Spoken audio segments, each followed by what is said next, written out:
empezar el libro en silencio, porque muchos de vosotros y de vosotros conocéis el manual de ediciones, y tenemos a José Luis Andrés Cerrián, el autor, uno de los autores con Félix Arce y con Yoko Masuyama, un libro precioso, muy bonito. Hemos estado escuchando ahora mismo a Hakuhachi, a Carlos Díez y a Antonio Ríos, que nos van a interpretar distintas piezas a lo largo de la presentación, y yo creo que de lo que se trata es de que hagamos un poquito de diálogo interior y exterior, ayudados por la extraordinaria música que nos ayuda a entrar en el mundo tan sencillo de los haikus y al mismo tiempo tan complejo.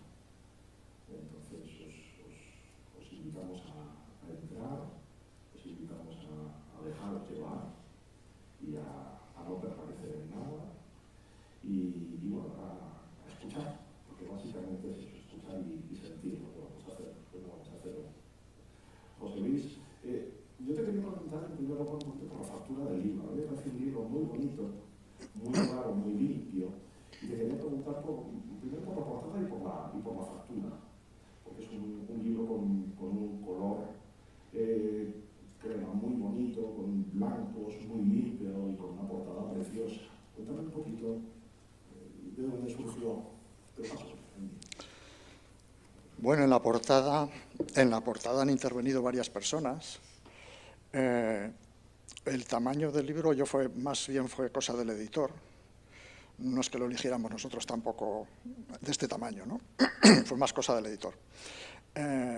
Por ejemplo, la caligrafía es una caligrafía de una chica japonesa que estuvo en Zaragoza colaborando en la Asociación Aragón-Japón, daba clases de caligrafía. Y bueno, es una caligrafía... por ejemplo, el título, En silencio, es muy curioso que en japonés hay diferentes ideogramas para que quieren decir silencio, ¿no? En concreto, este ideograma que pone aquí, que hizo esta chica, es un ideograma que es poco usado en la actualidad, porque se refiere a un silencio profundo, que sucede o bien en la naturaleza o bien en la meditación, ¿no?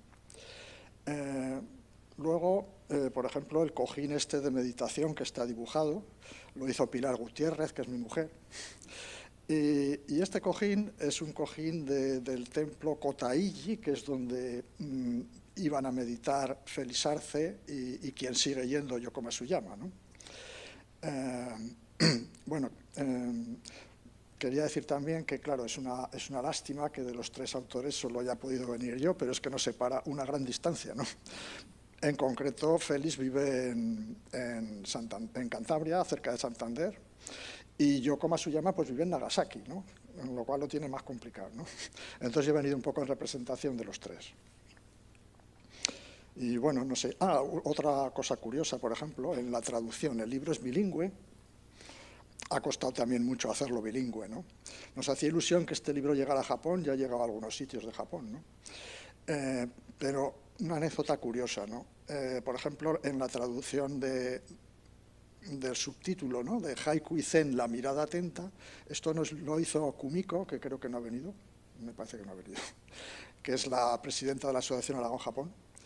Entonces fue muy curioso porque decía, es que la mirada atenta, ¿qué es eso? Decía, claro, Haiku y Zen, bien, son dos ideogramas o cuatro, pero la mirada. Y entonces ella tradujo Haiku y Zen, la mirada. Digo, pero la mirada, ¿no le vas a poner atenta? Dice, eso en japonés es absurdo. Se supone que ya la mirada es atenta. Entonces no existía una traducción para eso, ¿no? Y así fue como le dije, bueno, pues déjalo, no pongas la mirada. Y en japonés solo pone Haiku y Zen, porque lo de la mirada quedaba un poco absurdo, ¿no? ¿Es el Zen el que te lleva a ti al haiku? Porque también la música que estamos escuchando, que es de una belleza enorme, y que da la sensación que tiene bastante que ver también con los haikus. Es como una respiración, ¿no? Como un aliento que empieza, que se va, igual que el haiku es algo que llega y que se va. Aquí en realidad esta pasión por el haiku viene del Zen también, de la práctica del Zen, ¿no? Sí, en mi caso es una cosa que ha ido a la par. Ya lo cuento un poco en la presentación del libro. que fue en los primeros libros que leí sobre budismo zen hace muchos años. Me acuerdo en concreto uno que se llama El camino del zen, de Alan Watts, en el que en un determinado momento en el libro habla de cultura japonesa y le dedica un capítulo al haiku, ¿no? Entonces es la primera vez que yo leí haikus. En aquel tiempo yo me gustaba pasear por parques y zonas verdes de Zaragoza, llevaba un diario, iba escribiendo pensamientos cortos, cosas que se me ocurrían, aforismos, y a partir de que leí estos haikus, descubrí que algunas de las cosas que yo estaba haciendo se aproximaban al haiku o se parecían, ¿no? Entonces a partir de ahí fue cuando continué, ¿no? Y bueno, mi práctica de zen más formal empezó más tarde, se podría decir que hace 25 o 26 años. Y bueno, pues el haiku siempre ha ido ahí, siempre ha estado ahí, ¿no? Lo mismo que también hablaba en el libro de esos paseos meditativos, contemplativos, conscientes, eso también lo llevo haciendo desde hace un montón de tiempo. Y este libro, por ejemplo, es una compilación de haikus. Algunos de ellos los tenías publicados en algún libro anterior de los tuyos. Es una compilación, en cierto modo, también, tanto los poemas, los haikus de Félix como de Yoko, son una compilación que habéis generado, ¿no? De haikus míos y de Félix es posible, vamos, de hecho seguro, que aparecerán algunos de ellos en otros libros. De Yoko no. Bueno, hay que hablar de... Yo a Yoko no la conozco personalmente, ¿no? Me ha hablado de ella Félix, que es quien la conoce. Es muy curioso cómo se conocieron, no sé si te parece que lo comente. Bueno, Félix, bueno, primero había que decir que yo a Félix lo conocí hace 20 y tantos años, en un retiro intensivo de meditación zen. Nos conocimos al final, alguien nos relacionó con el haiku, nos presentó y bueno, ahí empezó nuestra amistad, ¿no? En cuanto a Yoko, Félix le surgió la oportunidad allí, pues yo creo que en el 2010, 2012, de que le invitaron a pasar 3 meses en Japón, concretamente en Nagasaki. Y entonces, en ese tiempo que estuvo allí, al poco le ofrecieron unas clases de español. Había un grupo de mujeres interesadas en recibir clases de español porque la cultura española atrae mucho en Japón. O sea, infinidad de japoneses aficionados interesados por la cultura española, ¿no? Entonces se formó ese grupo de español y una de las alumnas era Yoko. Y curiosamente, siendo ella japonesa, fue Félix quien le transmitió el interés por el zen y el interés por el haiku. Y a partir de que conoció a Félix, empezaron a ir los dos a practicar meditación zen a un templo de allí de Nagasaki, que es Kotaiji, se llamaba el templo Kotaiji, que es el del cojín, ¿no? El cojín que aparece en la portada es un cojín de Kotaiji, ¿no? Y luego fue como ella también se empezó a aficionar por el haiku, porque claro, todos los japoneses conocen el haiku, pero no lo escriben. Pero bueno, pues ella se empezó a interesar. Bueno, Yoko también empezó con un blog, que lo empezaron a hacer a medias entre Félix y ella. Ella, como es muy japonesa, ni siquiera considera que esté escribiendo haikus. Ella lo que hace, no se atreve a llamarle haikus, le llama poemas. Le parece, para un japonés, es un poco pedante decir, no, estoy haciendo haikus en plan autodidacta. Eso no existe en Japón. Nosotros aquí no nos queda otro remedio que ser un poco autodidactas, pero en Japón la gente aprende con un maestro. Y bueno, pues fue así también como surgió este libro. Yo leyendo este blog en el que compartía a Yoko sus poemas, pues descubrí que bueno, había unos cuantos que eran realmente preciosos, muy vivenciales sobre la práctica del zen. Es muy difícil encontrar poemas que tengan que ver con el zen tan vivenciales, ¿no? Y a partir de ahí se me ocurrió la idea del libro. Se lo comenté a Félix y nos pareció un buen proyecto y bueno, pues este es el resultado. ¿Y qué significa la música para ti?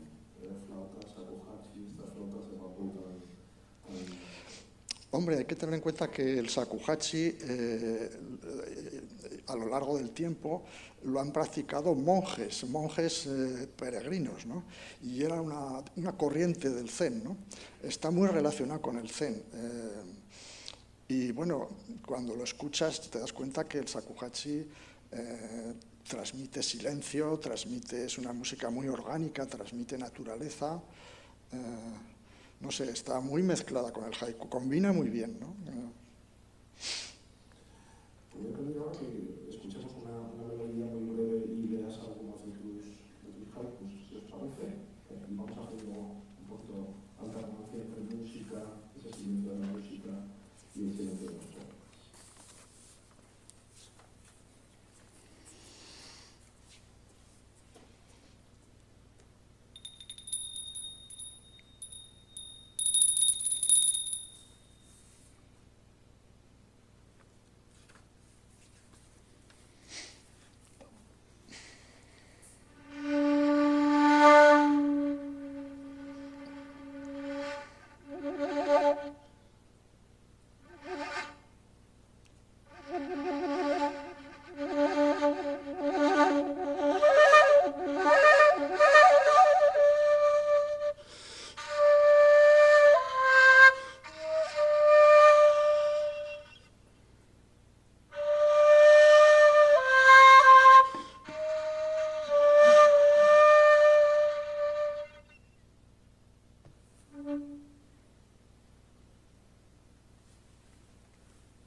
Sí, puedes.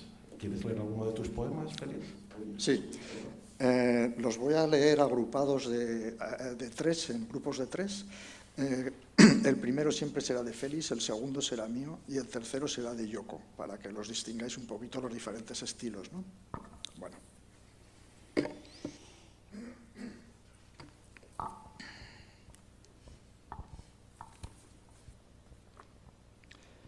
Suave llovizna, atravesando el camino, el olor de los cedros.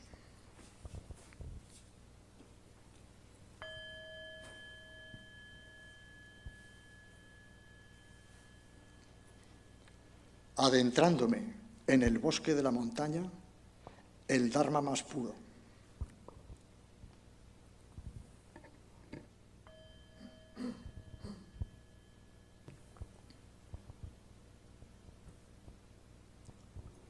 Respira. Mira todas estas cosas saliendo a la luz.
Solo nieva, contemplando la tierra que se hace agua.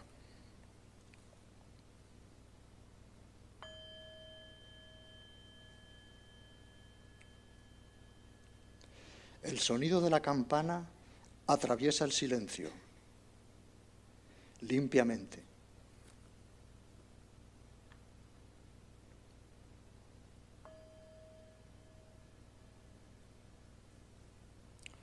Siete de la mañana, hacia el templo nevado, con un corazón que purificar.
todo el día en silencio, solo el viento en el bambú, solo el viento.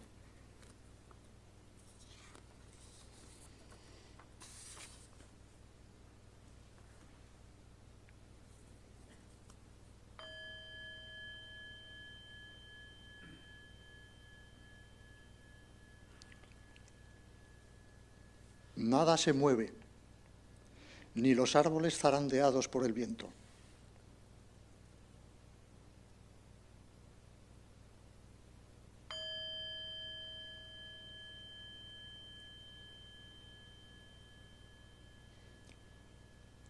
Al unísono con las cigarras, cantando sutras tras el zazen.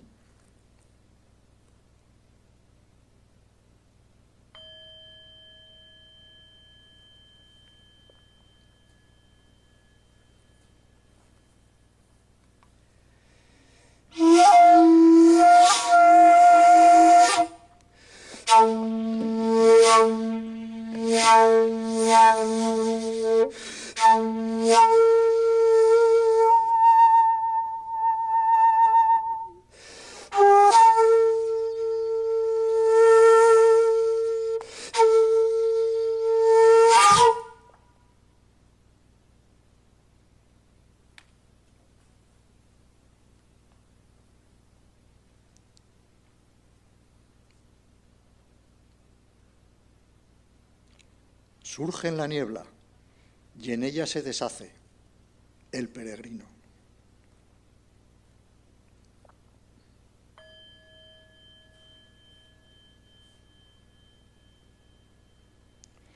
Ladra un perro en la lejanía, nada más.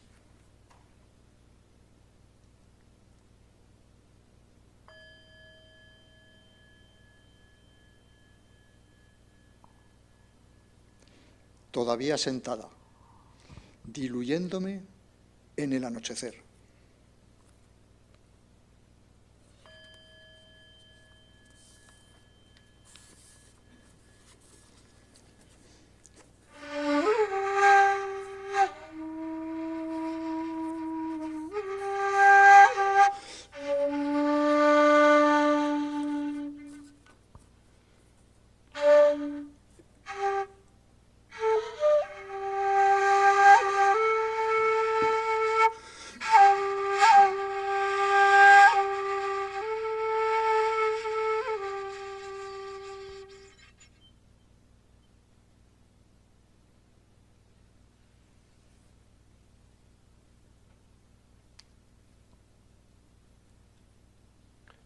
Da un poquito de apuro romper este clima, que lo sepáis.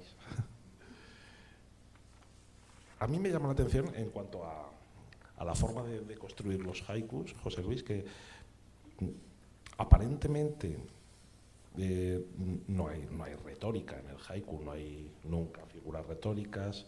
Da la sensación de que cuando los construyes, esta es mi sensación, los vas germinando en una meditación y de repente brotan y ya está.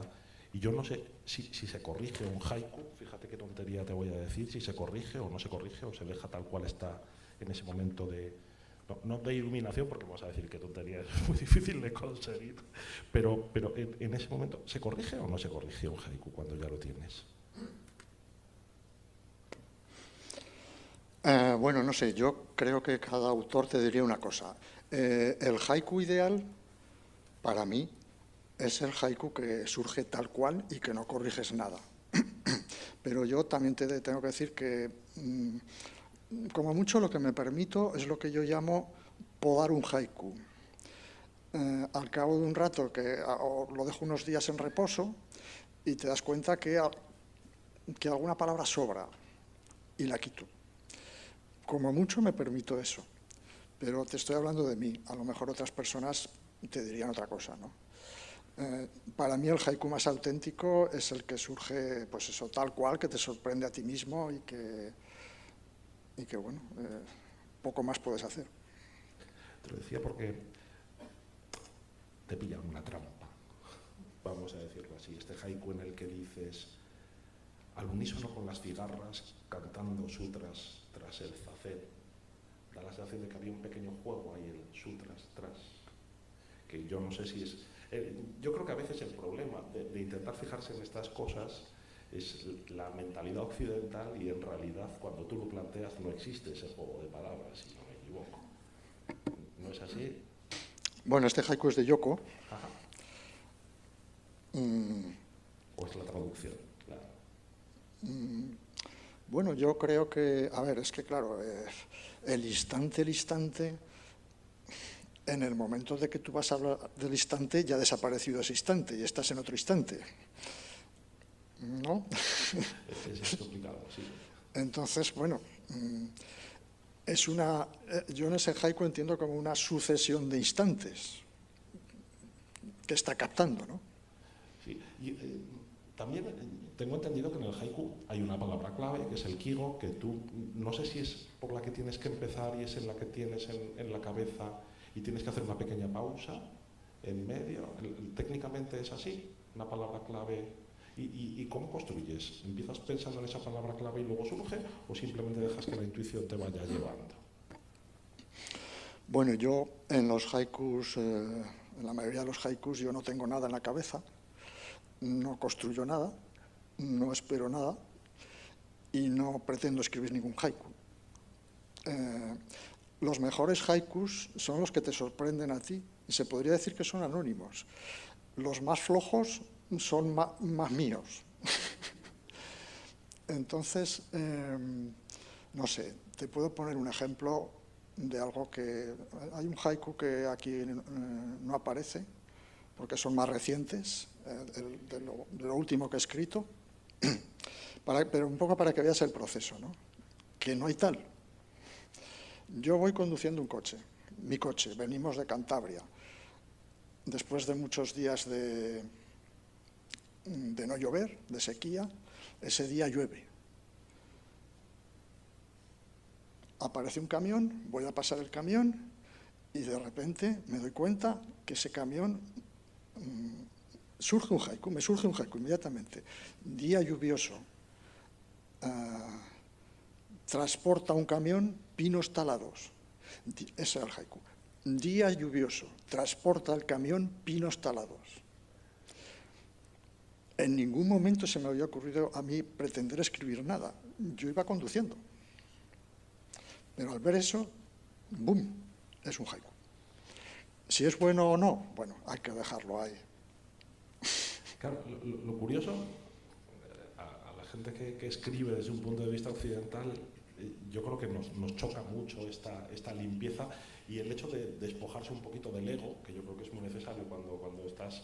Porque en realidad lo que hacéis cuando escribís haikus es un poco el fruto de una actitud contemplativa y también de estar muy abierto al asombro, me imagino, porque este haiku procede del asombro, un momento en el que tú te encuentras algo que te sorprende, pero hay que estar predispuesto a asombrarse. Y yo creo que es algo que no tenemos muy facturado, muy elaborado, ¿no es así? ¿Cómo lo ves? Bueno, aparte del asombro, por ejemplo, Basó, el gran maestro del haiku, definía el haiku como: haiku es lo que está sucediendo en este lugar y en este momento. Entonces, un haiku es algo que surge de eso, de un instante. Entonces, tú no puedes hacer nada porque surja, pero de alguna manera hay ciertas cosas que propician que pueda surgir. Por ejemplo,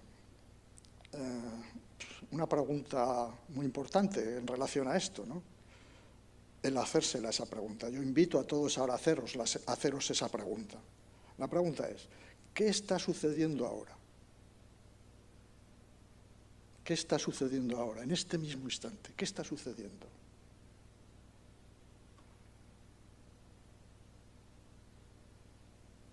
Y lo que empieza a suceder es que aparece silencio,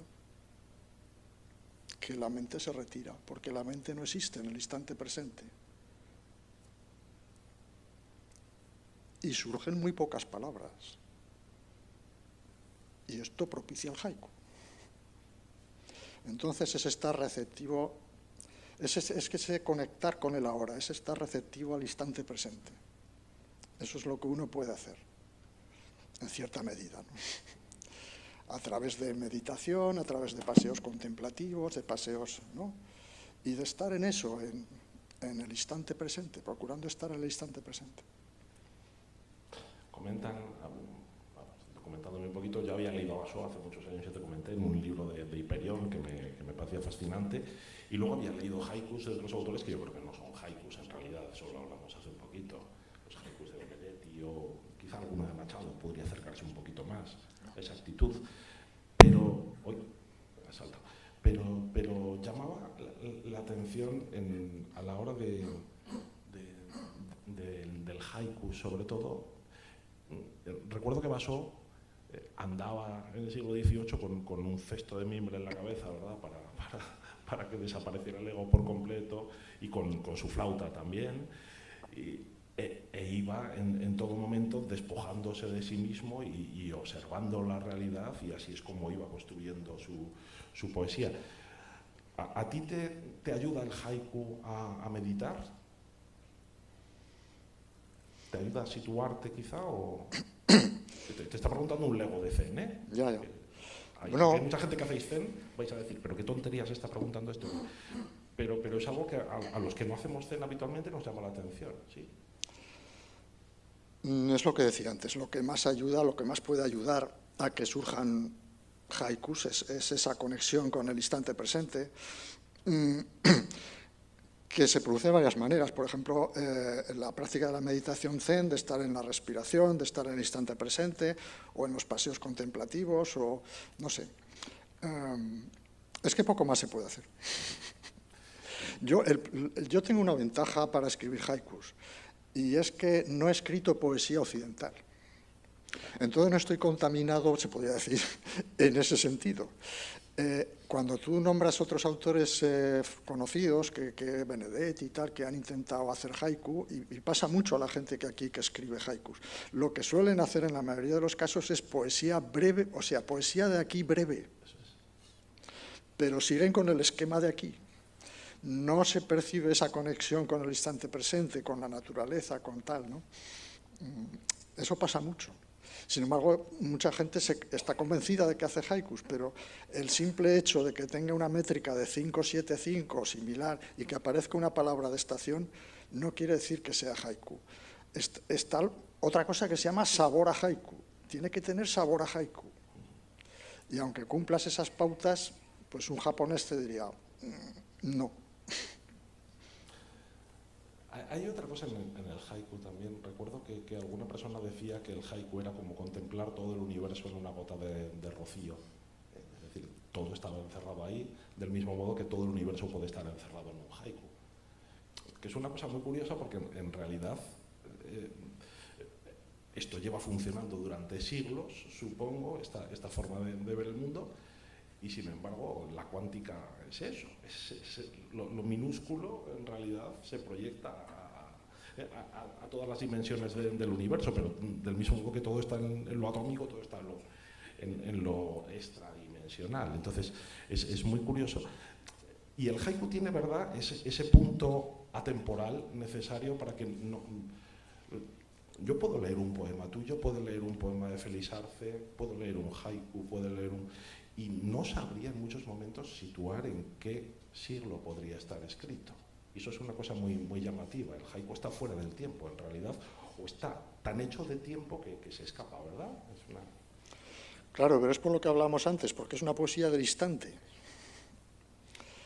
En el instante no existe el tiempo. Da igual que sea hace un siglo que hace dos. Claro. Y la belleza está ahí. Claro. Bueno, yo creo que vamos a dejar un poquito más de, ¿verdad?, leer alguna cosita más. Teníamos ahora alguna secuencia más de haikus, ¿no? Teníamos eso.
En algún lugar del templo, un leve tintineo se hace silencio.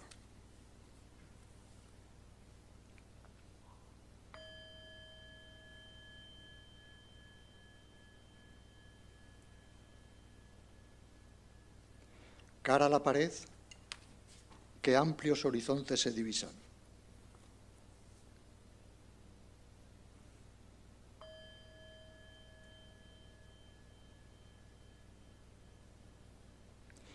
Noche de zazen, aquí, ligados por un hilo invisible.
Mañana de Año Nuevo. Brilla un guijarro en lo alto del Tori.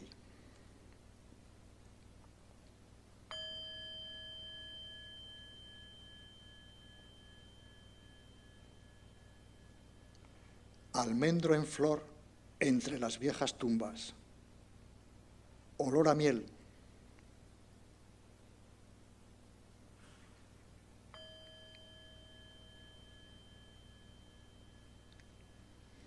De corazón a corazón, un eco de algo que se reconoce.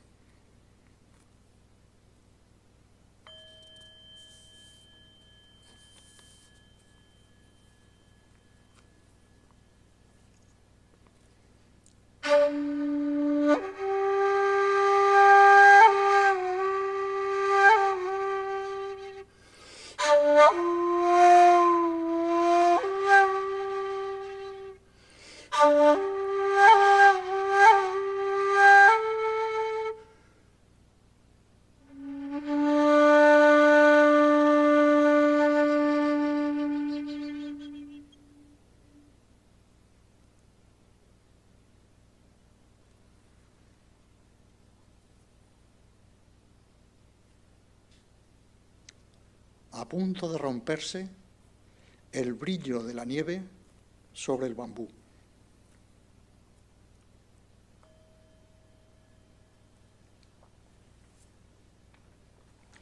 Soto frondoso, el canto de los pájaros, senda de Buda.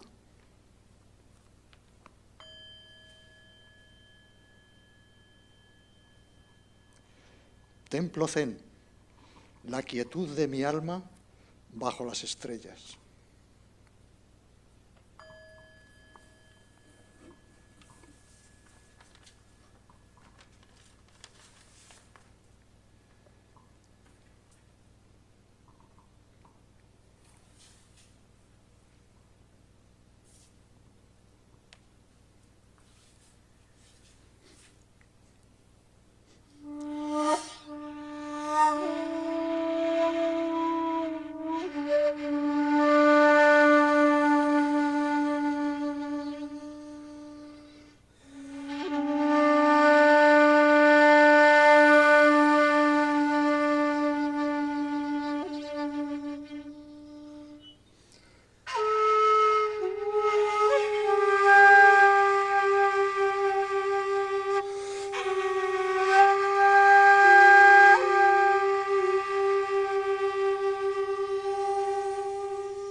romperlo. Y yo creo que por cerrar un poquito el acto, os diría que a mí me sorprende mucho esta comunión entre el suizo y el francés, ¿verdad? Entre esta música os oía respirar a los dos, oía como pasaba el aire, como silbaba el aire, incluso por esa pieza de bambú que se acerca mucho a la raíz del bambú, ¿no? Porque están hechas de la parte más baja, y escuchaba al mismo tiempo los haikus de José Luis, que también se acercan a la raíz del lenguaje más sencillo, más limpio, y al primer verbo que posiblemente tuvimos como seres humanos, que fue el presente. Es muy poderoso ese mensaje, esa respiración de la música, esa respiración de la brevedad, de la respiración nítida, limpia y del momento. Entonces yo agradezco muchísimo el clima que se ha generado, me parece extraordinario, y creo que lo mejor sería cerrar con un fuerte aplauso esto que hemos tenido. Luego tendremos un poquito de tiempo, si queréis, para esto. Yo creo que se merece tanto Antonio como Carlos como José Luis un aplauso.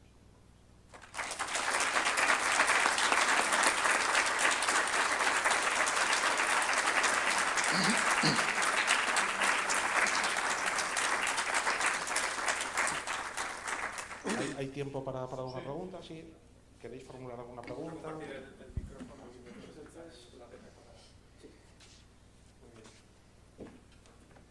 Bueno, ¿tenéis alguna pregunta por ahí? Sí, Ana.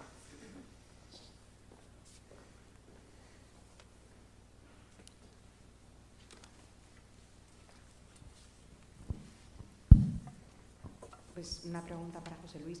Nos has hablado del espíritu del haiku, de lo que latía dentro, del instante. Yo quería hacerte una pregunta como sobre lo más formal del haiku. Has hablado de una palabra ancla, sobre si tiene una métrica. ¿Cuál es esta, no? Si tiene unas reglas compositivas.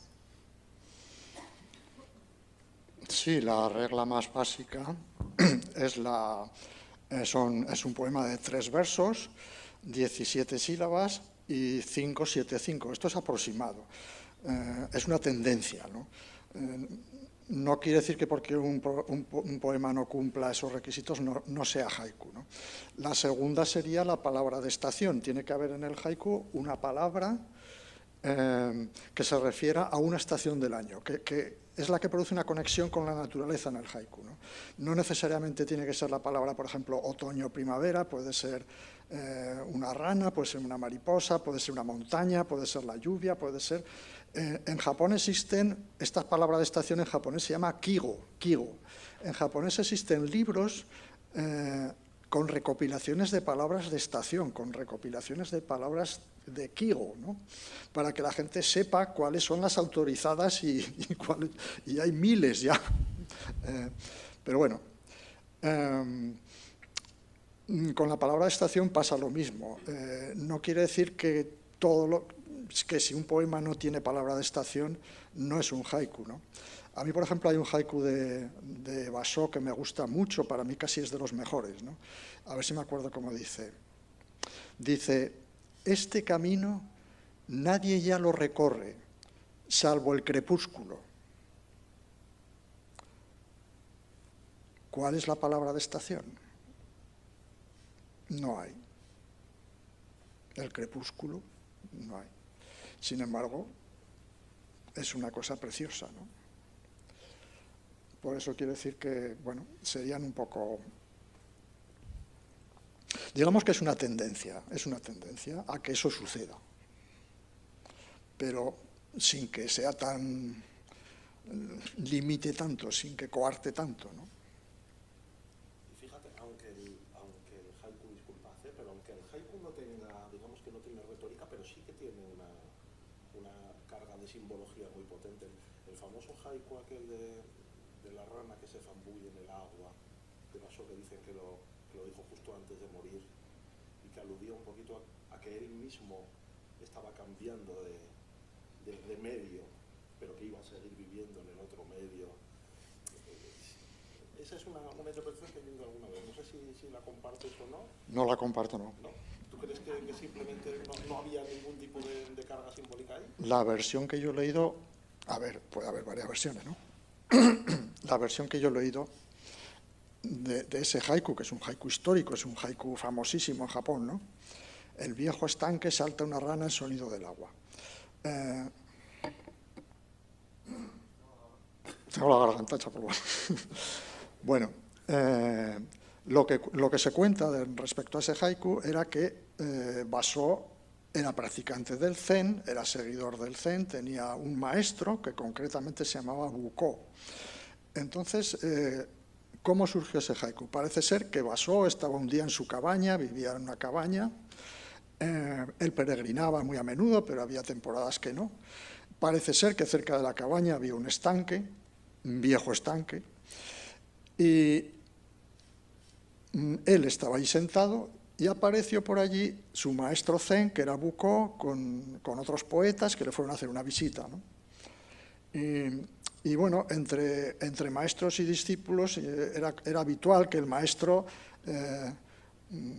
le hiciera preguntas para mirar cuál era su grado de comprensión en cuanto al despertar, en cuanto a la iluminación, ¿no? Entonces parece ser que en un determinado momento el maestro Buko le preguntó a Basó, muéstrame tu comprensión, ¿por dónde vas? ¿Cómo te va la cosa? Dime algo, a ver. En ese momento saltó una rana y Basó dijo, el viejo estanque salta una rana al sonido del agua. Y el maestro dijo, bien, vas muy bien. Pero, ¿qué hubiera pasado si en lugar de la rana hubieran pasado unos patos por el cielo? Pues hubiera sido otro haiku. Él hubiera contestado lo que estaba sucediendo en el instante presente. Hubiera dicho, bandada de pájaros, grandidos, no sé qué, ¿no? O sea, entonces es esa conexión con el instante presente que está en el haiku y es lo que se busca en el Zen. No hay retórica, no hay metáfora, no hay símbolo. No, nada. Nada.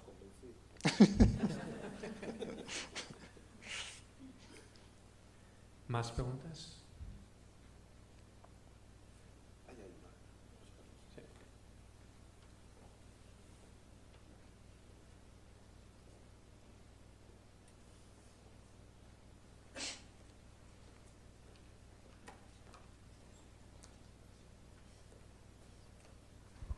Sí. Sí. Quería preguntarte que, como siempre dices, que instante tras instante es lo que sucede a la hora de que surja un haiku. O sea, que puede ser en este instante, pero a mí me suceden muchas cosas en el instante y no son todas de calma. Y los haikus suelen ser todos muy bondadosos, muy de la naturaleza y tal. Tiene que ser en un estado vacío, o sea, que estés, pues eso, vacío de muchas cosas. O hay algunos haikus que dejan entrever el estado emocional en el que estás. Bueno, hay muchos tipos de haikus, hay muchas clases de haikus. Quizá en este libro nos hemos centrado más en haikus surgidos como consecuencia de una práctica meditativa, pero no todos los haikus son así. Hay haikus pues son más objetivos, más existenciales, no sé, y no siempre reflejan buenos momentos. No sé, por ejemplo, me acuerdo de un haiku de Issa, que es uno de los 4 grandes maestros del haiku, que decía, en este mundo, encima del infierno, contemplando las flores.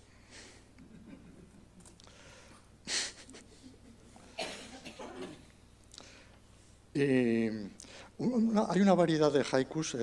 Otra cosa que decía, por ejemplo, Basó, era que decía, para escribir haiku, búsquese un niño de 1 metro de alto.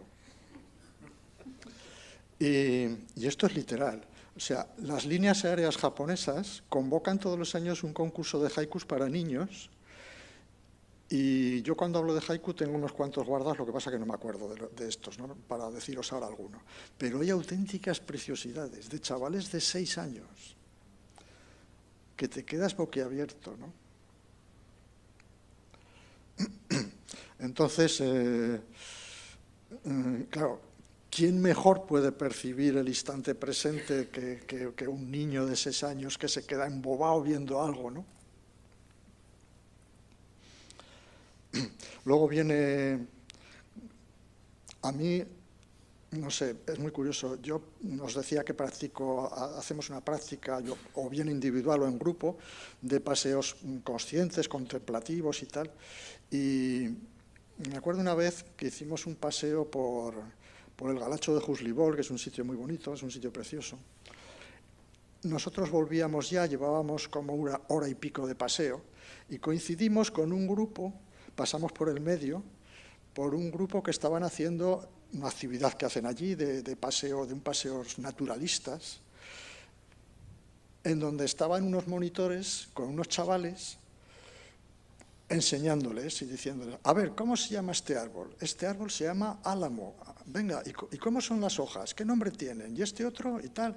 Entonces nosotros pasamos entre medio en silencio. Y claro, está muy bien lo que hacían, pero si todo consiste en eso, si todo consiste en poner nombres a las cosas, en etiquetar, en echar combustible a la mente, pero luego te olvidas de contemplar, que es lo que luego te va a dar sentido a tu vida. Pero claro, ¿cómo haces un examen de contemplar? Es muy complicado. O, por ejemplo, cuando alguna vez me voy al jardín botánico y veo que entra un colegio y van todos los niños corriendo, se fijan en el cartel que con el nombre del árbol y apuntan y se van. Y me acuerdo de una frase muy buena de un autor muy conocido, Joseph Cartole, que decía, esto se llama roble, pero no es un roble.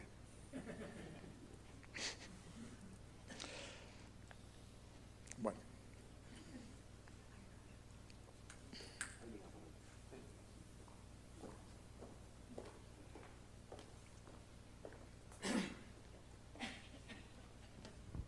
¿Cuándo se tiene constancia en esa milenaria cultura que es Japón de los primeros haikus?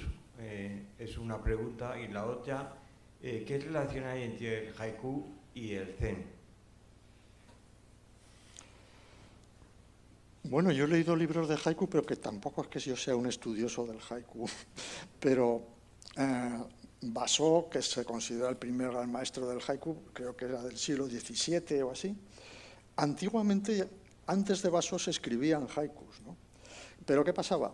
Que eran una especie de pasatiempo, eran un poco un juego de palabras, un pasatiempo.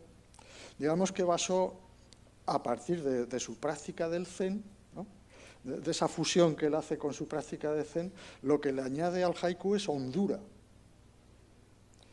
Le quita esa trivialidad, había mucho haiku trivial, ¿no? Eran poemas cortesanos, ¿no? Sí, sí. Y el haiku era un fragmentito de ese poema. Entonces, en cuanto a lo que comentas de la relación entre el haiku y el zen, pues, a ver, no toda la gente que escribe haiku tiene que ver con el zen. Hay algunos autores que sí y otros que no. Por ejemplo, pues, de los 4 grandes maestros del haiku, el único que tenía que ver con el zen era Basó. Los otros son Buzón, que era pintor. Sus haikus son muy objetivos, parecen pinturas sumies, ¿no?, sus haikus, los de Buzón. Luego estaba Shiki. Por ejemplo, había un haiku de Shiki que decía, viento de otoño, y yo no tengo dioses ni tengo budas. Era el agnóstico, ¿no? Y luego estaba Isa, que he leído antes un haiku de él, que él estaba más en la onda de una rama de budismo que hay en Japón que se llama de la tierra pura, que tiene una cierta proximidad con el cristianismo, porque es más de fe, de devoción, ¿no? Bueno.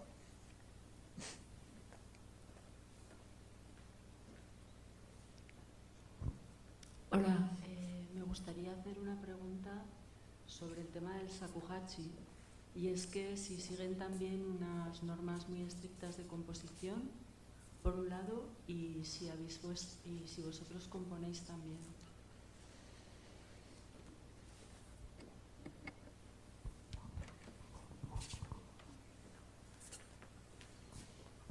¿Hablo por aquí? Sí, sí. Sí. Hola, ¿se me oye? Te oye bien, hace falta que te... Veo fila por fila y es lo pequeño que es Zaragoza, porque fila por fila conozco un montón de gente, o sea, pim, pum, pim, pum, pim. Vale, la primera pregunta, ¿cuál era, por favor? Que si hay normas estrictas de composición para shakuhachi. No. A ver, con el shakuhachi se puede tocar todo tipo de música, todo, ¿vale? Originalmente, el shakuhachi era un instrumento que ni siquiera era un instrumento musical, era un instrumento para meditar. Entonces, pues bueno, pues se hacían unas agrupaciones musicales, etcétera, etcétera. Luego sí que se ha tocado música folclórica, se ha tocado también jazz, hay gente que le da por el jazz, que queda fatal. Es como tocar heavy con una bandurria, o sea, ¿se puede? Sí, pero no, ¿vale? Pero no hay unas reglas estrictas, no.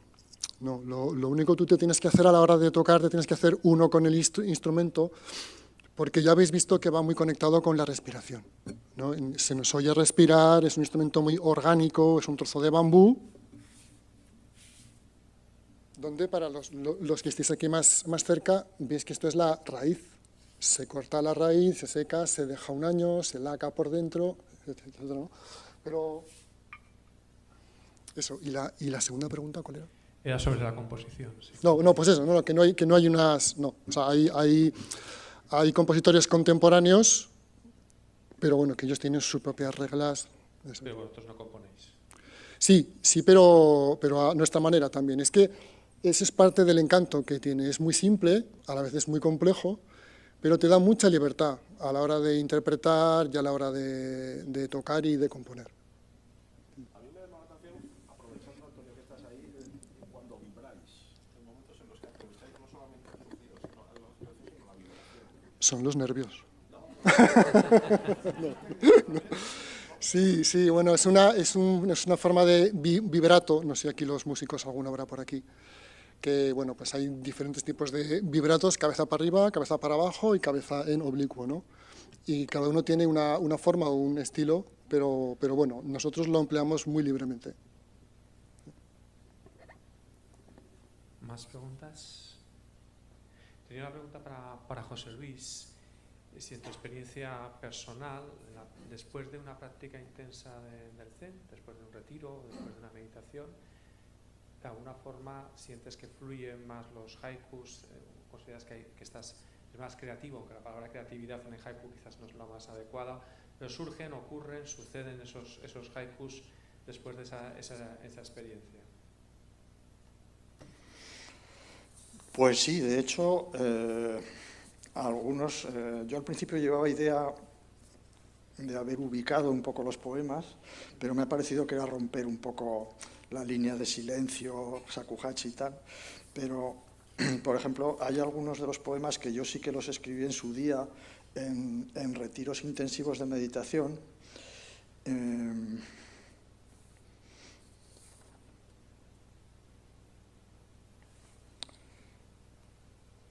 A ver si lo veo. Bueno, por ejemplo, ladra un perro en la lejanía, nada más. Dicho así, si yo no os digo que me ha surgido en un retiro de meditación en el último día y que en el mismo cojín me ha venido esa vivencia, pues es así. Hay algún otro que también... Por ejemplo, algunos habréis quedado sorprendidos cuando he leído el haiku que dice: cara a la pared, qué amplios horizontes se divisan. Los que practiquéis meditación sabréis que en el Zen, de las dos corrientes del Zen que hay, de la Soto y la Rinzai, en la rama Soto se practica cara a la pared, y en la rama Rinzai de espaldas a la pared. En el caso de la rama que yo practico es cara a la pared. Entonces, este haiku también surgió en un sesshin, en un retiro intensivo, y por eso dice, cara a la pared, qué amplios horizontes se divisan. No voy a explicarlo, ¿no? No sabría. De acuerdo, pues muchas gracias. Solo para terminar, anunciarles que no hemos hecho al principio para no romper el clima, que la semana que viene vamos a hablar de Chesterton y vamos a traer a 2 personas y una persona de Zaragoza que nos van a hablar de Chesterton, son del Club Chesterton de Madrid, Maribel Abradelo de Usera y Pablo Gutiérrez Carreras, y luego también nos va a acompañar Ignacio Pérez Soba Díez del Corral. Los 3 nos hablarán de Chesterton, y en la entrada tienen el cartel, será el 4 de junio a las 7. Y también, aprovechando que les tengo aquí a todos, pues hago más publicidad, y en junio vamos a terminar, el 19 de junio, la tercera sesión del ciclo de arte y espiritualidad, también a las 7 de la tarde. Se titula Descubrir lo invisible, con César Barrio y Javier Viver.